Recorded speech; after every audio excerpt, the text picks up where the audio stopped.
Баршаңызға сәлем. 5 минутта дайын болатын бризольді жасап көрсетемін. Тез әрі оңай. Каналыма тіркеліп, қоңырауды басып кетуді ұмытпаңыздар. Жаңадан шыққан рецепттерімді бірінші болып көру үшін. Ең алдымен бір порцияға жасаймыз. 2 жұмыртқа.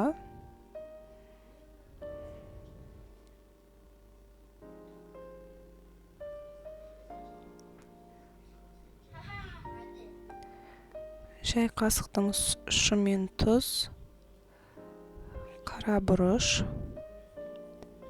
аздап сеуіп, араластырып аламыз.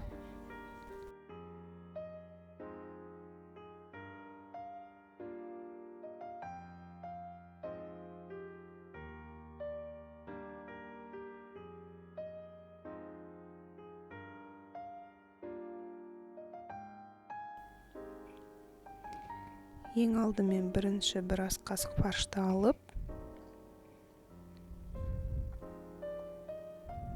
бөліп сақтап салып аламыз. Дәл тура солай екінші ас қасықты да саламыз.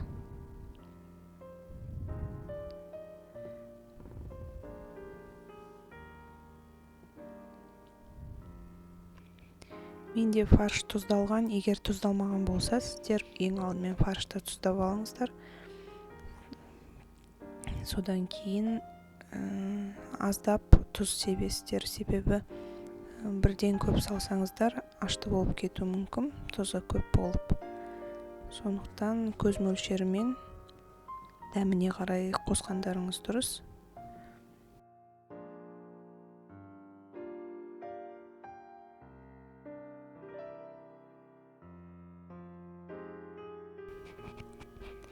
Араластырып болдық, біздің сұйықтығымыз дайын болды. Енді қызып тұрған табаға аз мөлшердегі отқа қойып, 100 мг-дай сұйық май құйып, көріп тұрғандарыңыздай осылай сұйықтық өзі біркелкі болып түседі. Бетін жаппаймыз, осылай қуырып аламыз.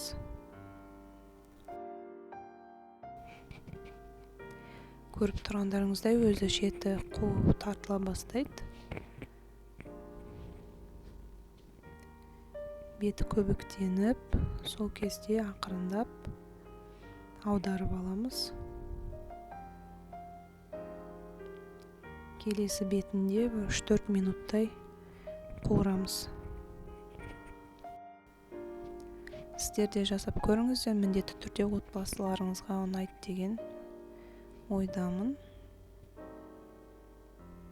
Міне дайын болды.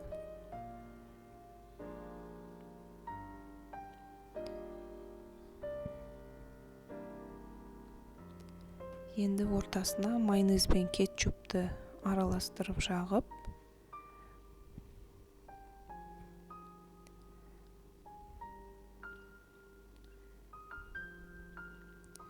кетчупты көбірек қоссаңыз да болады. Кімге қалай ұнайды, солай жасағандарыңыз дұрыс.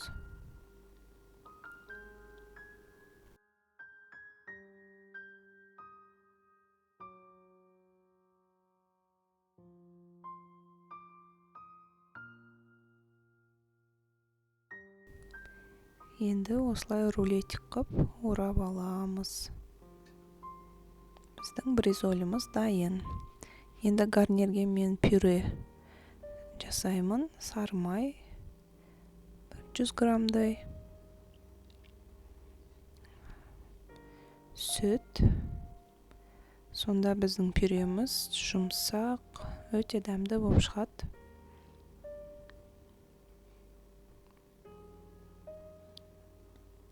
Пюрені осылай ыстықтай кезінде басқан дұрыс, сонда жұмсақ болып, осылай қасына саламыз. Сіздерге қандай гарнир ұнайды, өздеріңізге ұнаған қалағаныңызды жасасаңыздар болады. Соңға дейін көргендеріңізге рахмет. Тіркеліп, лайк басып, комментарий жазып кетіңіздер. сау болыңыздар.